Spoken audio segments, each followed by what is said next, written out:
Hello isin ma'am mafamda sidi ko kanoma uttorobani ko ai sigi main point se sidi yam ising haidi am ti fazarabani kaimta thoidona problem ka im leitrabane ko adu hujik lay kadrobane leiba hawrabane leihandrobane kai no ham somda kai ba ki masagi ising se थाजन बहुरे आदा delivery pipe हम पूरी से ऐसी थाजन बहुरने थाजन बहुगी आदा एक थाजन मगर तू आदि कई खितंग काखटपगी टाइपता सोंदा काचिन रोमदा खितंग यावेबको कई कागे तौबा हाइतारेको काबदी ngamdrido कागेदी तौबा हाइतारे अदो सिगी पोचे अदुम हाइदी अतै कयेम तौरोय ऑर्गेनिक जूस का प्रोबायोटिक का पीदोइनी अदुदुगा सिसे फानदोइनीको अदो सोंदा थोइबा सुमाइना सोंगी सिंगे थाजलकपुदा सोंदा थोक्चलागदी थोक्ति थोलकनी अदुबु कंट्रोल तौनबा हाइदी इसाना सेम सागदबा अखोइ हाइदी अखोइनाको अदो कमाइना सेम साइ कबाइना तौगे हाइबदो कंपलसरी अदुम कादौ लेरबनिको सोंदा थाजलकपा कादौ लेरबनिको सिनाव मैम सिदा थाइबा मचासे nga मसिनजाकसे चारिसे nga ngakतनिको सिदा मरिक मथक्ता अमु ताइमे nga ngakतनिको ada nung tabai type ka tari si nung ngaktaniको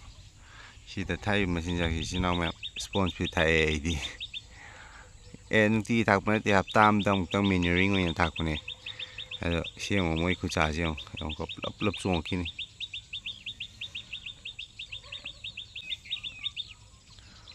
नुंगतिगी थाकपा नते हप्ता अमदा अमुमु मेन्यूरिंग ओइना थाकपनि P42 प्लस तो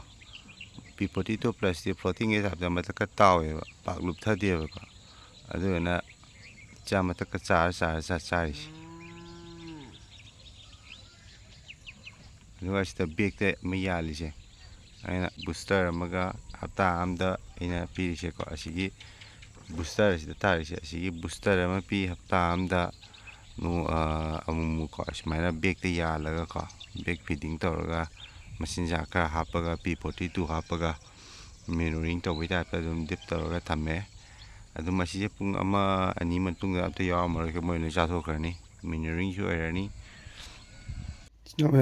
सिगी P42 सिदा फन साखलकपा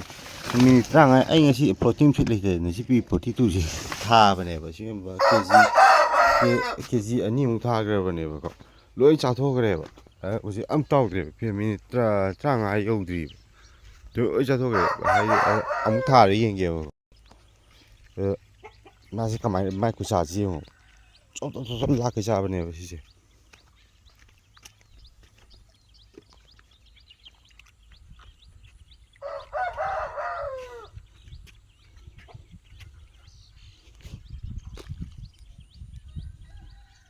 ꯑꯗꯨꯒ ꯁꯤꯗꯅ ꯑꯩꯅ ꯕꯦꯛ ꯌꯥꯜꯂꯤꯁꯦ ꯈꯥꯎ ꯌꯥꯜꯂꯤꯁꯦ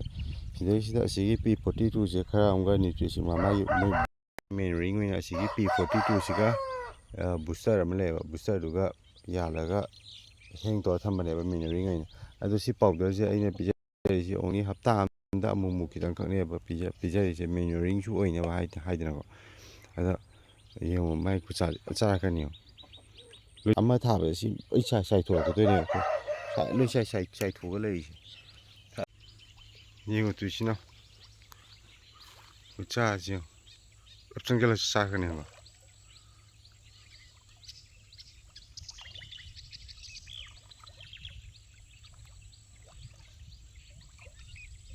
xin là nông phá đồ bây giờ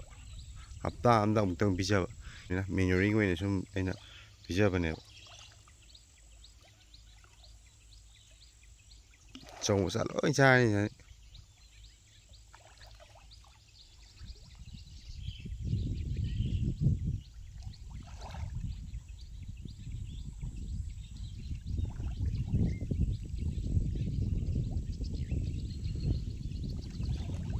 hꯧꯖꯤꯛ ꯅꯨꯃꯤꯠ 53ꯅꯤ ꯁꯤꯗꯩꯁꯤꯗ 40 kg ꯄꯤꯖꯈ꯭ꯔꯦ ꯁꯤ ꯅꯣꯡ ꯃꯌꯥꯝ 40 kg ꯕꯦꯛ ꯑꯅꯤ 20 kgꯒꯤ ꯕꯦꯛ ꯑꯅꯤ ꯂꯣꯏꯈ꯭ꯔꯦ ꯀꯩꯅꯣꯁꯦ 19 daysꯇꯀꯣ ꯑꯗꯨꯒ ꯑꯁꯤꯒꯤ ꯍꯧꯖꯤꯛꯀꯤ ꯑꯩ ꯑꯇꯣꯞꯄ ꯄꯥꯎꯗꯔ ꯑꯁꯤꯗ kg 5 ꯄꯤꯖꯔꯝꯃꯅꯤ P42 ꯁꯤ ꯃꯉꯥꯏꯔꯦ ꯍꯧꯖꯤꯛꯐꯥꯎꯒꯤ ꯂꯩꯔꯤꯁꯦ ꯁꯤ ꯊꯥ ꯑꯃ ꯍꯟꯗꯛꯀꯤ ꯀꯩꯅꯣꯁꯦ ꯃꯦꯁꯦ ꯂꯣꯏꯔꯒ ꯁꯦꯝꯄ꯭ꯂꯤꯡ ꯇꯧꯒꯦꯕ ꯇꯨ ꯈꯨꯆꯥꯁꯦ ꯌꯦꯡꯉꯣꯅ ꯂꯣꯏ ꯆꯥꯏꯌꯨꯗ꯭ꯔꯣ ꯑꯁꯤ ꯑꯃ ꯈꯤꯇꯪ ꯊꯥꯈꯤꯗꯨꯅꯦꯕ ꯂꯣꯏ ꯃꯆꯤꯟ ꯃꯌꯥꯝ ꯂꯣꯏ ꯃꯊꯛꯇ ꯀꯥꯈꯠꯂꯒ ꯂꯣꯏ ꯆꯥꯏ ꯁꯤ ꯈꯨꯆꯥꯁꯦ ꯇꯥꯎꯋꯦꯕ ꯍꯧꯖꯤꯛꯀꯤ ꯍꯥꯏꯕ ꯀꯩꯅꯣꯁꯦ ꯄꯥꯎꯗꯔꯁꯦ ꯇꯥꯎꯋꯦꯕ ꯁꯤ ꯇꯥꯎꯔ ꯂꯩꯁꯦ ꯐ꯭ꯂꯣꯇꯤꯡꯒꯤ ꯇꯥꯏꯞꯇ ꯇꯥꯎꯋꯦꯕ ꯑꯗꯨꯗꯨꯅ ꯃꯣꯏꯅ ꯑꯗꯨꯝ ꯐꯅ ꯀꯨꯏꯅ ꯑꯗꯨꯝ ꯇꯥꯎꯋꯦꯕ ꯑꯩ ꯍꯧꯖꯤꯛ ꯃꯤꯅꯤꯠ 35 ꯐꯥꯗ꯭ꯔꯤꯉꯩ ꯂꯣꯏ ꯂꯣꯏꯁꯟꯈꯤꯅꯦ ꯌꯦꯡꯉꯣꯅꯦ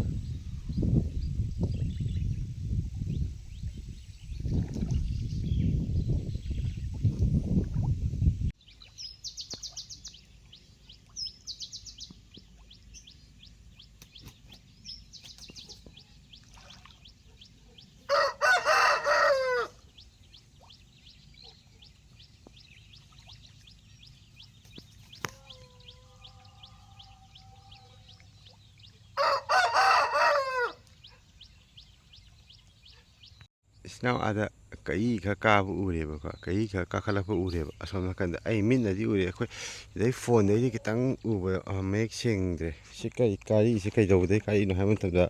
ꯀꯔꯤꯝꯇ ꯅꯠꯇꯦꯀꯣ ꯑꯩꯒꯤ ꯁꯤ ꯏꯁꯤꯡ ꯀꯔꯤꯝꯇ ꯇꯧꯗ꯭ꯔꯤ ꯄꯨꯈ꯭ꯔꯤꯁꯤꯗꯩꯁꯤꯗ ꯐꯠꯇꯕ ꯀꯔꯤꯝ ꯂꯩꯇꯦ ꯀꯥꯔꯤꯁꯦ ꯑꯇꯩ ꯀꯔꯤꯝ ꯅꯠꯇꯦꯗ ꯁꯤꯗꯒꯤ ꯀꯩ ꯀꯥꯕ ꯄꯨꯈ꯭ꯔꯤ ꯃꯆꯥꯁꯦ ꯁꯤꯒꯤꯁꯦ ꯑꯩ ꯁꯤꯠꯇꯣꯛꯑꯒ ꯁꯤꯗꯩꯁꯤꯗ ꯎꯀꯥꯕꯤ ꯇꯧꯒꯦꯕꯀꯣ ꯁꯤ ꯃꯆꯥꯁꯤꯗꯩꯁꯤꯗ ꯎꯀꯥꯕꯤ ꯏꯁꯄꯣꯟꯁ ꯑꯃ ꯈꯤꯇꯪ ꯊꯥꯗꯒꯦ ꯑꯗꯨꯒ ꯎꯀꯥꯕꯤ ꯏꯁꯄꯣꯟꯁ ꯑꯃꯗ ꯉꯥ ꯀꯌꯥ ꯌꯥꯎꯏ ꯍꯥꯏꯕꯗꯣ ꯌꯦꯡꯅꯕꯒꯤꯗꯃꯛꯇ ꯑꯩ ꯎꯀꯥꯕꯤ ꯏꯁꯄꯣꯟꯁ ꯇꯧꯗꯣꯏꯅꯦꯕ ꯁꯤꯁꯤꯗꯩꯁꯤꯗ ꯑꯗꯣ ꯍꯧꯖꯤꯛꯁꯦ ꯁꯤꯒꯤ ꯀꯛꯏ ꯀꯥꯕ ꯁꯤ ꯄꯨꯔꯥ ꯀꯩꯅꯣꯅꯦꯕ ꯄꯨꯔꯥ ꯑꯃꯣꯠꯄ ꯏꯁꯤꯡꯅꯦꯕꯀꯣ ꯑꯗꯣ ꯁꯤ ꯁꯣꯝꯗ ꯊꯥꯖꯤꯜꯂꯛꯄꯗ ꯑꯁꯣꯝ ꯆꯤꯡꯁꯤꯜꯂꯛꯏꯁꯦ ꯁꯤꯁꯦ ꯉꯔꯥꯡ ꯅꯍꯥꯟꯗꯩ ꯃꯌꯦꯡ ꯐꯅꯌꯥꯝ ꯆꯠꯊꯔꯕꯅꯦꯕꯀꯣ ꯁꯤ ꯆꯤꯡꯁꯤꯜꯂꯛꯄꯁꯤꯅ ꯑꯁꯣꯝꯗꯩꯁꯤꯗ ꯌꯥꯝꯅ ꯊꯣꯛꯄꯗꯤ ꯉꯝꯗꯦ ꯃꯣꯏ ꯁꯨꯃꯥꯏꯅ ꯐꯨꯠꯂ ꯊꯣꯛꯄꯗꯤ ꯉꯝꯗꯦ ꯑꯗꯨꯕꯨ ꯈꯤꯇꯪ ꯍꯥꯏꯗꯤ ꯃꯥꯒꯤ ꯀꯩꯅꯣꯗꯣ ꯃꯌꯥꯛꯇꯣ ꯂꯩꯕꯒꯤ ꯈꯤꯇꯪꯗꯤ ꯀꯥꯏꯑꯦꯕꯀꯣ ꯑꯁꯤ ꯀꯌꯥꯃꯨꯛ ꯌꯥꯝꯅ ꯊꯣꯛꯀꯦ ꯑꯗꯨ ꯌꯦꯡꯁꯤ ꯑꯗꯨꯗꯨꯒ ꯍꯤꯗꯥꯛ ꯊꯛ ꯂꯥꯎꯅ ꯉꯥꯏꯔꯤꯉꯩꯁꯤꯗꯩꯁꯤꯗ ꯑꯣꯔꯒꯥꯅꯤꯛ ꯖꯨꯁꯀ ꯄ꯭ꯔꯣꯕꯥꯏꯌꯣꯇꯤꯛꯀ ꯄꯤꯊꯣꯛꯑꯒ ꯁꯠ ꯂꯥꯎꯅ ꯀꯟꯇ꯭ꯔꯣꯜ ꯇꯧꯍꯧꯁꯦꯕ ꯁꯤꯅꯤ ꯏꯆꯤꯜ ꯏꯅꯥꯎ ꯃꯌꯥꯝ ꯃꯁꯤꯒꯤ